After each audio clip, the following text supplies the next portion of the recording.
Kita bersyukur kepada Tuhan, Yesus Kristus yang dihina akan dipermuliakan. Yesus Kristus yang dikutuk memberi berkat. Yesus Kristus yang mati memberikan hidup. Yesus Kristus yang diikat, yang dibelenggu memberikan kebebasan. Yesus Kristus yang dilecehkan, yang dipermalukan, dipermuliakan. Jikalau tidak ada kematian, tidak ada kebangkitan. Jikalau tidak ada sengsara, tidak ada kemuliaan. Jikalau tidak turun dari surga, tidak diangkat tinggi. Jikalau tidak dibuang, tidak ada penerimaan. Ini paradoks yang kita mengerti dari kitab suci. Christ is the greatest paradox in the world history. Christ, through His descent, His humiliation, He will always be glorified. Because He was cursed, so we are blessed. Because He was abandoned, we are accepted. Because He was humiliated, so we are glorified. Praise God. Christ is always the only paradox which changed the world forever and ever. Christ is the only one who is our Savior and the only one who is our mediator between God and man. Kita bersyukur kepada Tuhan melalui Kristus yang menjadi paradoks yang sukses, kita mendapatkan kemuliaan dari Tuhan. Melalui Kristus yang dihina, kita dimuliakan. Yang dikutuk, kita diberkati. Yang dibuang, kita diterima. Yang mati, kita mendapatkan hidup yang baru. Semua karena Kristus yang dikorbankan karena kita masing-masing. He was crucified, He was sacrificed, and He was abandoned in order to let us to be accepted by God forever and ever. We praise God. We praise Jesus Christ. Only He is our Savior, our only mediator between God and man. We praise God. Saudara-saudara, hari ini saya akan meneruskan berkhotbah mengenai cinta kasih dari Tuhan. Pada terakhir kita bicara tentang urutan cinta kasih. Urutan itu penting sekali. The order of love. That is very important. You know which one is the first, which one come after. If you don't know the order, you will be confused. Kita akan menjadi kacau balau kalau kita tidak mengerti urutan. Dan Alkitab berkata kepada kita, kita cinta karena Allah mencintai kita terlebih dahulu. Ikut saya, 1, 2, 3. Kita cinta karena Allah mencintai kita terlebih dahulu. Jikalau Allah tidak terlebih dahulu mengasihi kita, kita tidak mengetahui apa itu cinta adanya. Jikalau Allah tidak memberitahu apa cinta melalui Kristus kepada kita, kita tidak ada seorang mengetahui apa itu cinta. Yang kita miliki adalah ambisi pribadi. Yang kita miliki adalah nafsu memperoleh sesuatu. Kita bilang cinta adalah untuk mengkorbankan orang lain. Kita cinta adalah memperoleh sesuatu profit untuk menguntungkan diri. Itu bukan cinta. Cinta adalah mengkorbankan diri demi menggenapi yang lain. The true faith is to sacrifice yourself in order to accomplish others. That is the love of God. God sacrificed His own Son, sent Jesus Christ to this world. The Word became flesh. The unlimited God became the limited man. And He come to the world, He put on the flesh with body, with a physical human body, and He could be crucified on the cross. This is to sacrifice Himself. This is to deny Himself in order to make peace and to make reconciliation, to accomplish the will of God, to save human beings out from the bondage of sin, from the power of Satan, and to be freed to become the children of God. Because this is love. and He loved us first, then we know what is love. Kalau Allah tidak mengasihi kita, kita tidak mengetahui apa itu kasih. Nah, Allah mengasihi kita terlebih dahulu. Sebelum kita mengerti apa itu cinta kasih, dan baru kita bisa memakai cinta yang diberikan Tuhan untuk mencintai Tuhan kembali, mencintai sendiri dengan kesucian, dan mencintai orang lain mengikuti teladan Yesus Kristus. When we know the love of God, then we can follow Him. We can make Him our example, and we know how to love God, love ourselves with the holy love, and we know how to love others, to sacrifice ourselves in order to accomplish others, just like what God have done for us all. Kita bersyukur kepada Tuhan. Saudara-saudara, hari ini saya membicarakan satu hal, pengalaman daripada Yohanes. John the apostle, he was the youngest among all called by Jesus Christ to be His disciples. Why? Jesus had called Peter and also others. Finally, He called also John. John is the youngest. John is inexperienced. He is the youngest one among all the disciples of Jesus Christ. Why He called the youngest one to be together with the older one? Kenapa Tuhan Yesus panggil Yohanes yang muda bersama-sama dengan yang tua? Salah satu sebab adalah supaya yang tua kalau sudah meninggal, yang muda masih hidup di dunia. Dengan demikian tahun 66, 67 Petrus dibunuh, Paulus dibunuh. Pada waktu zaman Kaisar Nero menjadi raja. Waktu itu orang Kristen mendapat penganiayaan yang banyak sekali. Orang Kristen dianiaya. Bukan hanya zaman Nero. Masih ada di dalam zaman Caligula. Setelah Caligula masih ada Trajanus. Setelah Trajanus masih ada Diocletian. Setelah Diocletian masih ada Domitian. Masih ada Raja Hadrian. Masih ada kaisar-kaisar lain seperti Marcus Aurelius, dan semua kaisar-kaisar yang sangat bengis, yang sangat kejam, membunuh orang Kristen beratus-ratus ribu. Pada waktu Nero sudah membunuh Paulus, membunuh Petrus, berapa puluh tahun kemudian tidak ada pemimpin yang penting di dunia, tapi Yohanes masih ada di dunia. Karena Yohanes 30 tahun setelah Petrus mati, setelah Paulus mati, dia masih boleh menjadi sesuatu tonggak, sesuatu pemimpin yang tegas sekali untuk memuliakan Tuhan. Karena apa? Karena waktu mereka sudah mati, dia masih muda. Itulah sebab Tuhan memanggil Yohanes yang paling muda. Dan Yohanes mempunyai cinta kasih yang sangat besar kepada Tuhan dan kepada sesama manusia. Dia setia sampai mati. Pada waktu Petrus meninggal dunia tahun 66-67, maka Yohanes sampai tahun 90 lebih. Berarti akhir abad pertama, setelah 30 tahun Petrus dan Paulus mati, menjadi pemimpin yang bisa memberi kekuatan kepada orang Kristen. 30 tahun kemudian, pemimpin-pemimpin yang tua sudah mati, Tuhan masih membiarkan Yohanes yang muda hidup di dunia. Dan dia hidup menjadi Rasul Kristus yang matinya paling tua. Dia hampir umur 100 baru meninggal dunia. Orang ini pada waktu paling muda, dia paling tidak ada pengalaman. Dia paling kecil, dia paling muda, dan dia paling keras sifatnya. Dia disebut halilintar. Dia disebut seorang yang tidak mempunyai cinta kasih. Tapi melalui pengalaman mengikuti Yesus Kristus, dia berubah terus. Akhirnya waktu dia tua, dia sebut Rasul Kasih.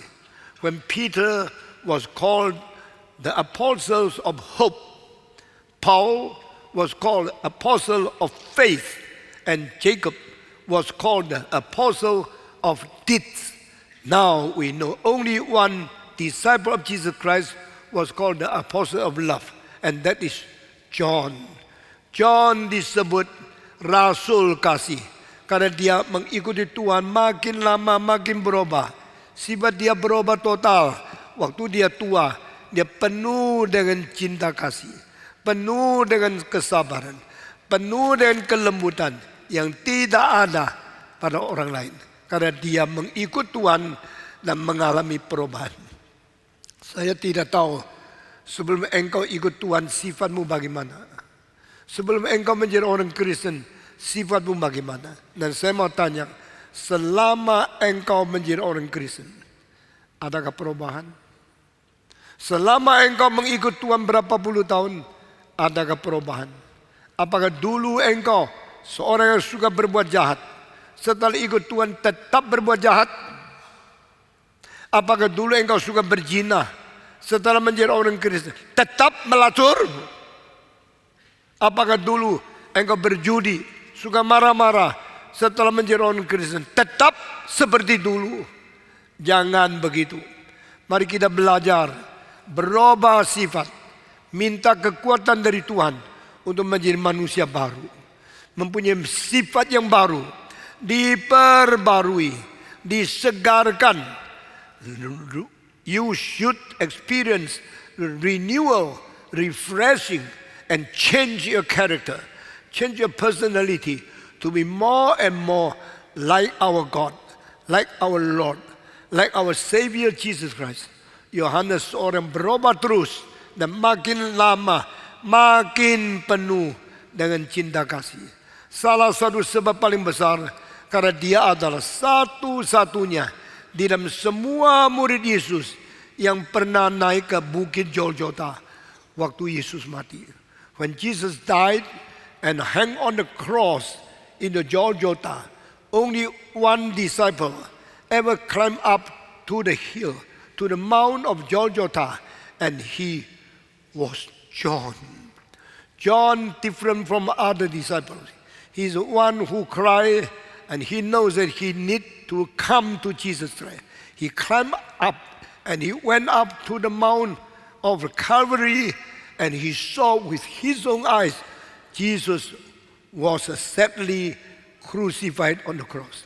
The only male in the cross. Besides Jesus crucified, John was there. When John climbed up on the hill of the Calvary, he saw Mary, the mother of Jesus Christ. He saw another Mary, Mary from Magdalene, and he saw also other women who followed Jesus. They come up on the hill of Calvary. That is the reason the only male who come up on the hill of Calvary, he is John. And after he climbed there, he saw them and he kept quiet. He didn't say anything, just gaze on Jesus.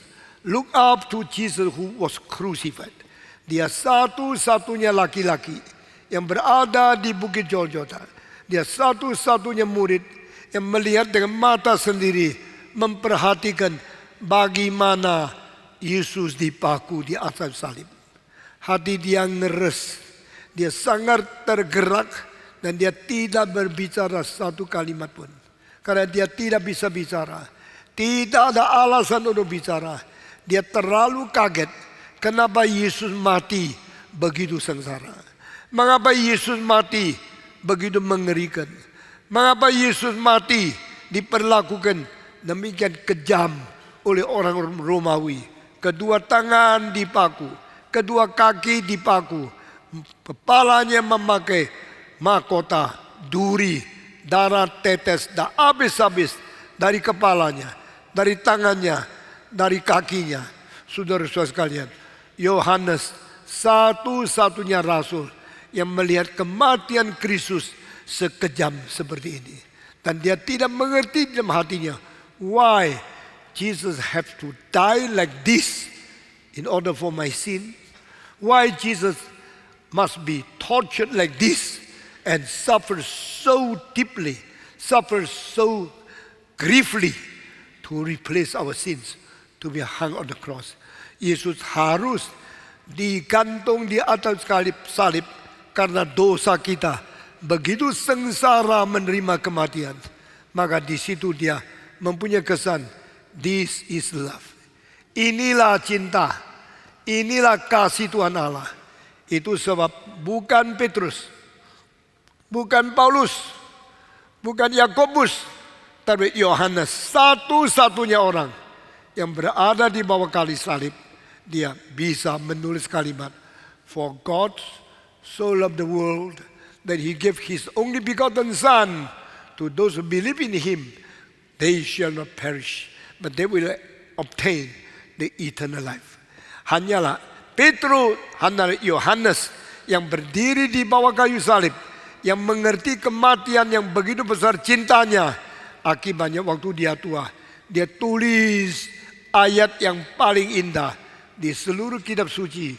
Karena demikianlah Allah mengasihi isi dunia, sehingga dikaruniakan anak yang tunggal itu, supaya barang siapa yang percaya kepada dia jangan binasa, melainkan beroleh hidup yang kekal.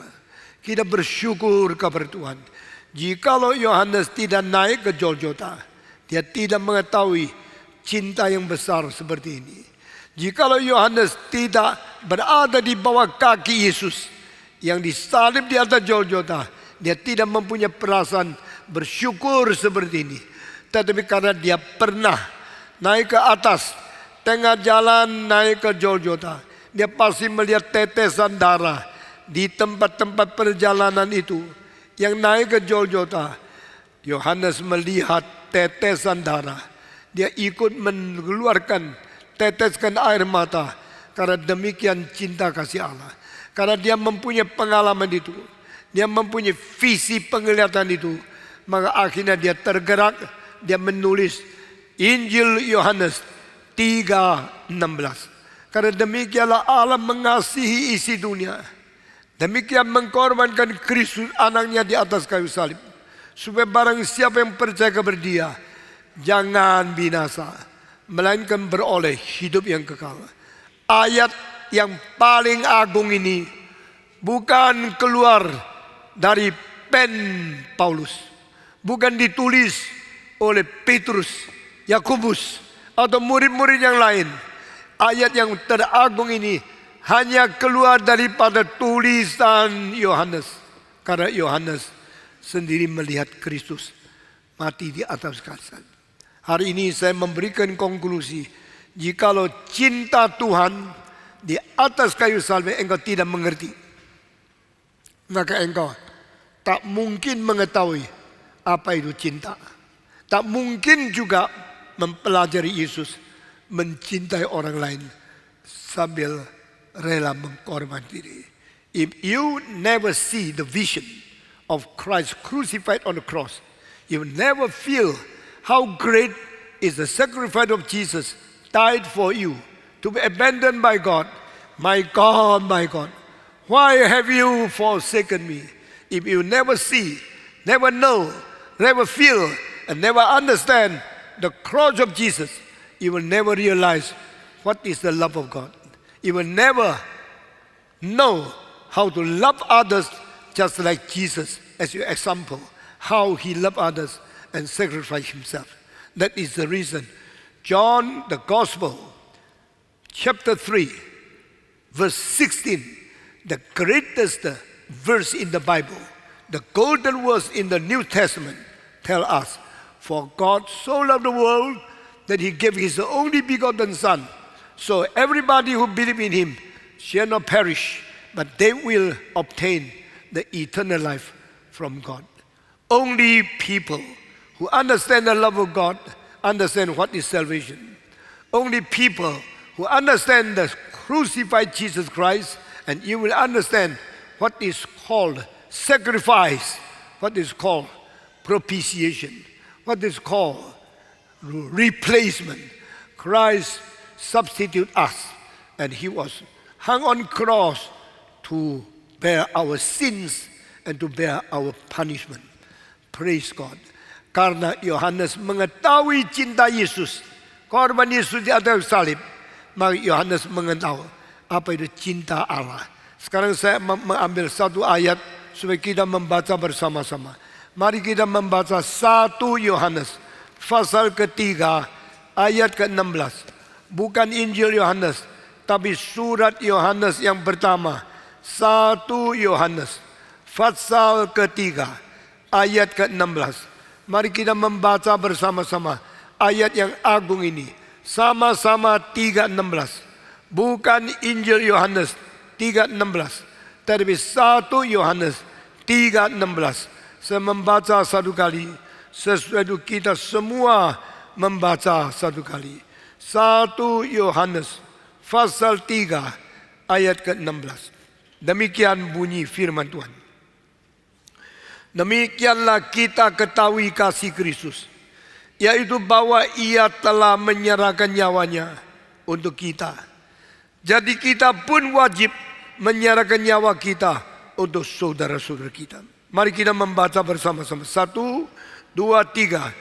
Demikianlah kita ketahui kasih Kristus, yaitu bahwa Ia telah menyerahkan nyawanya untuk kita. Jadi kita pun wajib menyerahkan nyawa kita untuk saudara-saudara kita. Di dalam ayat ini terjemahan lain begitu. Karena Kristus menyerahkan nyawanya mengganti kita, maka kita baru tahu apa itu cinta kasih. Because Christ has given His own life for us, then we know what is love. Karena Kristus menyerahkan nyawanya mengganti kita, baru kita mengenal, baru kita mengerti, baru kita mengetahui apa sebenarnya itu cinta kasih. Selanjutnya, itu sebab kita juga harus belajar seperti Kristus rela menyerahkan nyawa kita untuk mengganti orang lain. Saudara-saudara, di dalam semua buku ratusan jutaan ribu di seluruh dunia, tidak ada satu buku yang menulis kalimat seperti ini. Because Christ gave His life for us. That is the reason we know what is love. Karena Kristus menyerahkan nyawanya mengganti kita, baru kita mengetahui apa itu sebenarnya kasih. Bagaimana belajar kasih? Belajar dari salib. Bagaimana mengerti kasih? Mengerti dari korban Yesus. Bagaimana belajar kasih? Belajar Yesus menyerahkan diri. Dia menyangkal diri. Dia menyerahkan nyawanya sendiri. Dia mati untuk mengganti orang lain. Baru engkau belajar kasih. Baru engkau mengerti cinta. Itulah cinta yang sejati. Barulah kita mengetahui apa itu sebenarnya cinta kasih. Itu sebab kita juga belajar korban, menyangkal diri. Banyak orang bilang cinta, cinta, cinta. Itu semua omong kosong. Engkau cinta ayam, engkau bunuh ayam. Engkau cinta kepiting, engkau bikin kepiting mati. Karena engkau cinta makan dagingnya. Itu cinta mengkorban yang lain untuk faedah sendiri. Tapi di Alkitab, cinta yang sejati mengkorbankan sendiri untuk menggenapi orang lain. Tuhan mengasihi dunia. Tuhan mengirim anaknya mati di atas salib. Tuhan mengasihi orang berdosa.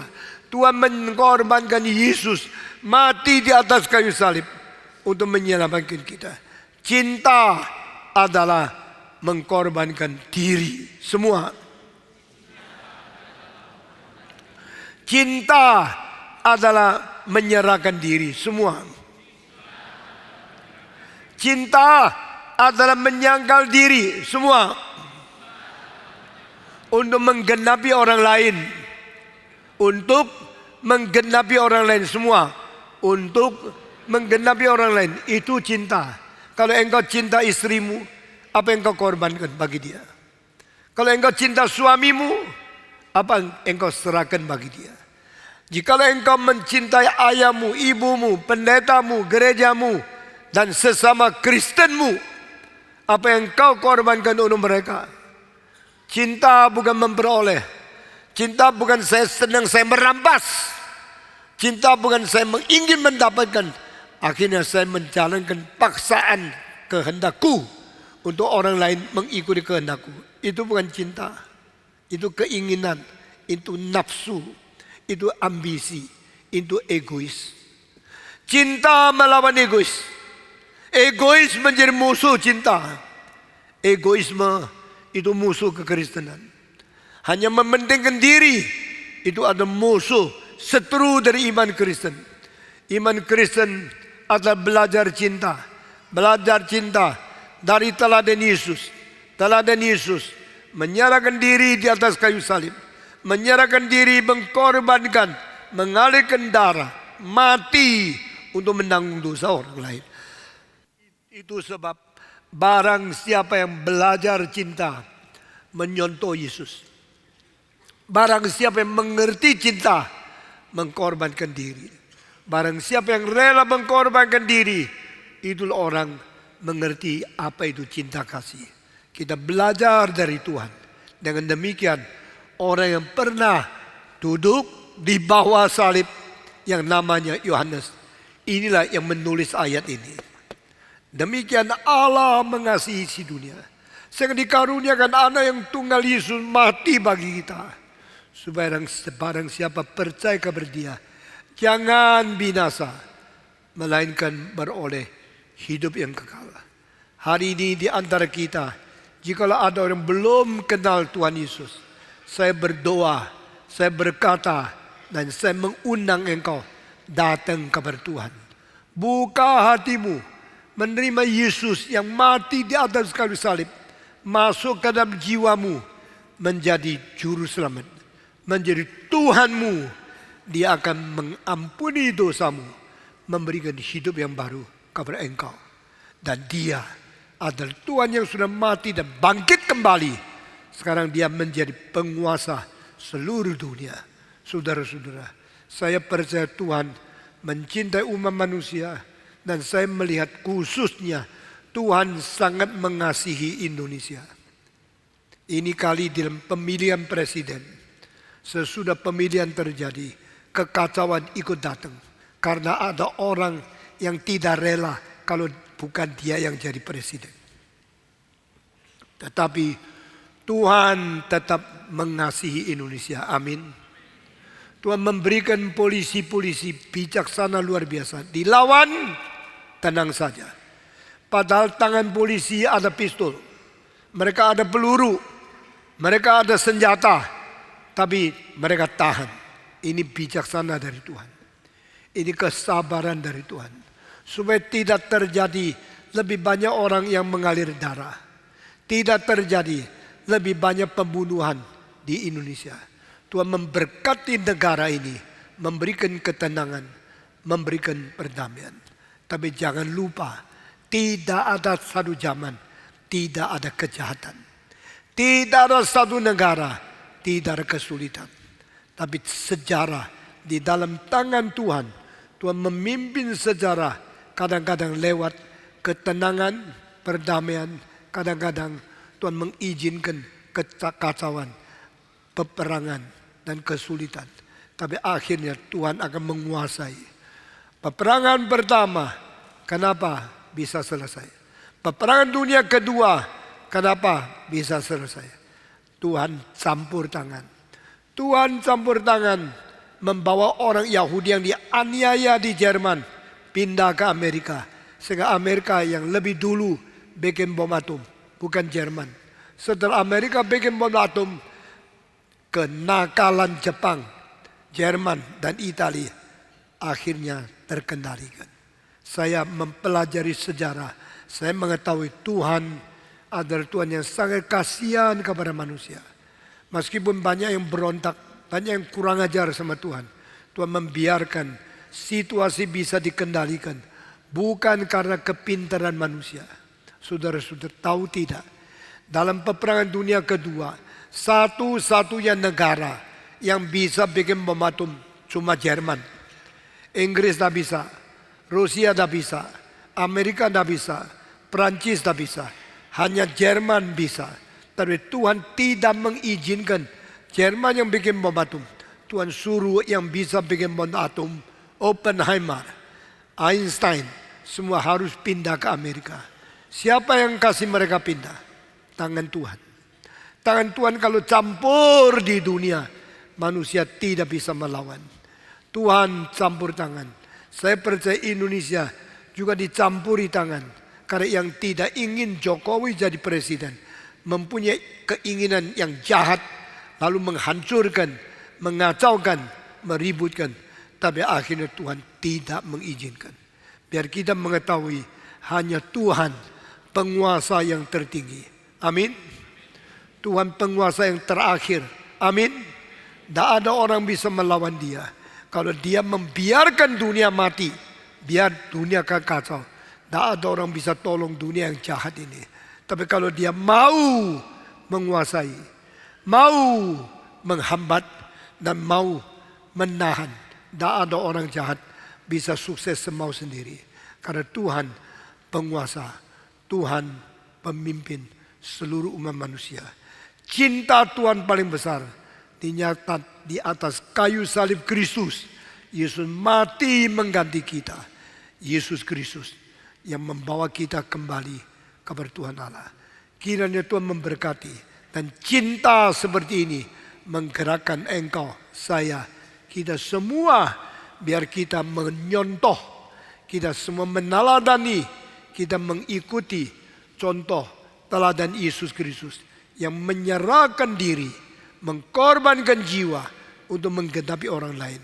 Karena Yesus adalah the only example, the only savior, the only mediator between God and man. Tuhan memberkati kita. Hari ini sampai di sini saja. Mari kita semua tunduk kepala. Kita masuk di dalam doa. Bapa di dalam surga, kami berterima kasih karena cinta Engkau yang begitu besar telah diturunkan kepada kami melalui Kristus yang baku di atas kayu salib, menjadi teladan, menjadi juru selamat, menjadi pendamai kami. Kami berterima kasih. Kiranya Engkau menggerakkan hati kami, sehingga kami juga mau mengikut teladan Yesus, mengikuti teladan cinta kasih, mengikuti teladan mengkorbankan diri, menyangkal diri, menyerahkan diri, menjadi berkat bagi orang lain. Tuhan dengar doa kami. Kami serahkan semua orang yang hadir di kebaktian ini ke dalam tangan Tuhan. Pimpinlah kami. Pimpinlah hidup kami. Pimpinlah Indonesia. Pimpinlah dunia. Pimpinlah umat manusia yang Kau sudah cipta. Dan Kau akan membawa kami menuju kepada keselamatan dan kemenangan di dalam Yesus Kristus. Dalam nama Yesus Kristus, penebus dan juru selamat kami yang hidup, kami sudah berdoa. Amin.